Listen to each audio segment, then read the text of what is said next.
লাগাতার বৃষ্টি, তারপর আবার নদী ভাঙন। ডিভিসি ফারাক্কা সবাই জল ছাড়া শুরু করেছে, যার জেরে প্লাবনের আতঙ্কিত সুতি ১ নম্বর ব্লকের নূরপুর দক্ষিণপাড়া এলাকার এলাকাবাসীরা। ফরাক্কা বাঁধ প্রকল্প সূত্রের খবর, বিহার ও ঝাড়খণ্ড বিপুল পরিমাণ বৃষ্টি হতেই ফারাক্কা বাঁধ প্রকল্পের জলস্তর বৃদ্ধি হয়েছে। এর জন্য খুলে দেওয়া হয়েছে বাঁধের সমস্ত গেট। যে পরিমাণ জল আসছে সেই পরিমাণ জল ছাড়া হয়েছে। গত ১৫ দিন ধরে গঙ্গার জলস্তর বৃদ্ধির সঙ্গেই শামশেরগঞ্জের ব্লকের চাচণ্ড এবং প্রতাপগঞ্জ পঞ্চায়েতের বিভিন্ন গ্রামে নতুন করে গঙ্গা নদীর ভাঙন শুরু হয়েছে।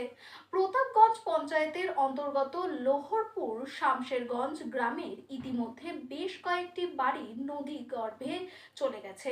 শিবপুর গ্রামেও কয়েকটি পরিবার নদী ভাঙনে সর্বস্ব হারিয়ে গৃহহীন হয়ে পড়েছে।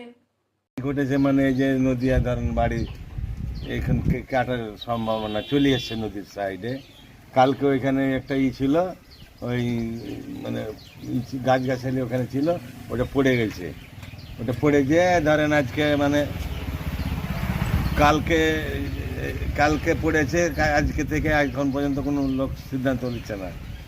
হ্যাঁ, 100 মিটার 150 মিটার নিয়েছে। আর আগা দিকে যে সম্ভাবনা, এটা একটা ছবি করে দেখেন, ছবি করেন। এটা যদি বাই চান্স খেয়ে যায়, এখানে মনে করেন 10 মিটার হবে আছে, এটা ভেঙে গেলে পুরো গাঁওটা সব চলে যাবে, সম্পূর্ণ গাঁও চলে যাবে।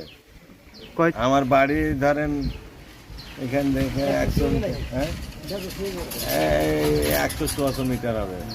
আতঙ্ক কতটা? হ্যাঁ, আতঙ্ক মানে আমার বাড়ি ঘরে সবার মানে সব শেষ হয়ে গেছে, আমাদের আর কোনো বলার হাতই নাই।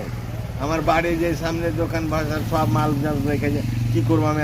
এতটা আতঙ্ক হয়েছে, রাতের বেলা ঘুম হয় না, খাওয়া নাই, খাওয়া ছেড়ে দিয়েছি আমি এমন অবস্থায়। গ্রামে, আমাদের গ্রামে 4-5 হাজার লোক বাস করে। আপাতত এখন আমরা মানে ধরেন সরিয়ে রেখেছি, যে বাই চান্স যদি যেরকম পড়ে গেল, এক সাইড পড়ে গেলো, এই সাইডটা পড়ে গেলে আমার শেষ। কদিন রাতের বেলায় এখন প্রশাসন এখন পর্যন্ত ব্যবস্থা নেয়নি। কালকে ভিডিও এসেছিল, এসে দেখা গেল বলছে সামান্য বালির জিনিস দেবো। আমরা ওটাতে কাজ হবে না। কি চাইছেন? ওটাতে আমরা বাঁশের খাঁচা দিয়ে ওর ভিতরে ধরো শক্ত জিনিস দিয়ে বোল্ডার হোক, আবার বোল্ডার দিয়ে যেন করা হয়। এই জন্য আমরা আছি। কোন এলাকা পরে এটা? এটা নূরপুর সৈদপুর, মানে চক সৈদপুর।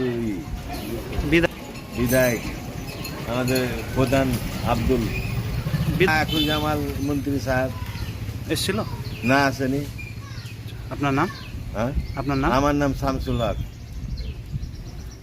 আমাদের বাড়ির সামনে নদী চলে এসছে, কিন্তু আমাদের এক চাপের মধ্যে বাড়িটা পড়ে যাবে। তো আমরা সব মাল টাল সরিয়ে দিয়েছি। আমরা এখন কি করবো? কোথায় যাবো? আমাদের তো জায়গা নাই থাকার। তো আপনারা একটু কিছু ব্যবস্থা করেন। আমাদের কিছুই নাই, আমরা একবারে এখন বর্তমানে নদীর কাজ কিছুই করেনি। এর আগে নদীর বাঁধনের ব্যবস্থা করে ছিল, কিন্তু বাঁধন দিয়ে যায়নি, করেনি। নূরপুর দক্ষিণপাড়া। তো আমাদের নদীটার ব্যবস্থা কিছু করার জন্য আমরা অনুরোধ করছি যে আপনারা আমাদেরকে রক্ষা করেন। আপনার নাম? আমার নাম খাদিজা বিবি।